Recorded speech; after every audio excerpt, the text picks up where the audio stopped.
Alors finalement, on va parler d'alimentation ensemble. Ça fait un petit bout de temps que je me dis que j'aurais dû aborder ce sujet-là avant.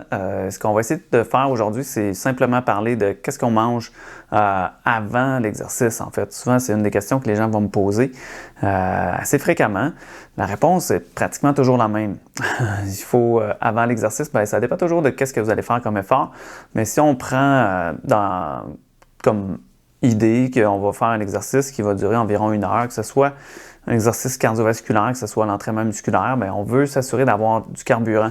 Ça veut dire que notre corps fonctionne beaucoup avec les glucides comme source d'énergie. Donc, si vous mangez avant l'exercice, il faut essayer de peut-être manger un repas 3 heures avant votre entraînement ou votre effort physique.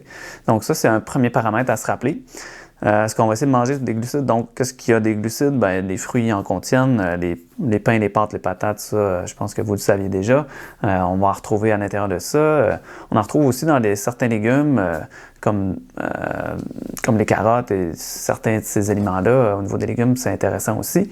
Par contre, leur assimilation est peut-être un petit peu moins rapide. Donc, si on veut se rapprocher du moment de l'effort physique, donc si je veux manger une collation avant d'aller m'entraîner, on peut tomber peut-être dans certains fruits ou peut-être aller vers le jus de fruits en fait à ce moment-là, ou d'aller vers ce qui est plus liquide comme certains yogourts pourraient être des choix intéressants.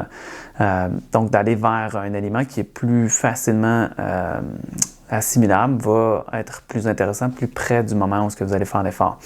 On va essayer aussi de réduire les gras. Ça veut dire que les aliments riches en gras ou même les aliments très épicés peuvent être des fois plus difficiles à digérer pour vous. Donc, avant un entraînement ou avant un effort physique, on va essayer de réduire les gras.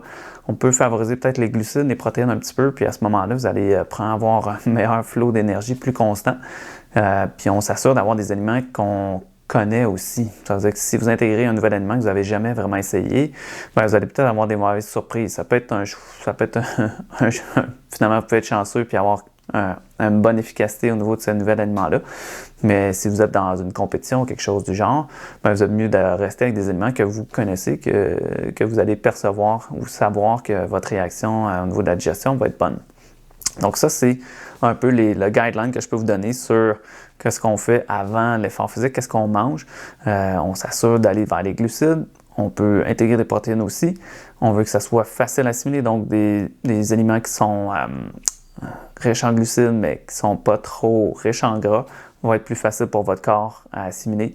Un repas, on va le laisser 3 heures avant l'effort, puis une collation peut être faite entre 30 à 60 minutes avant l'effort. Donc voilà, prochaine capsule, on parlera de qu'est-ce qu'on mange après.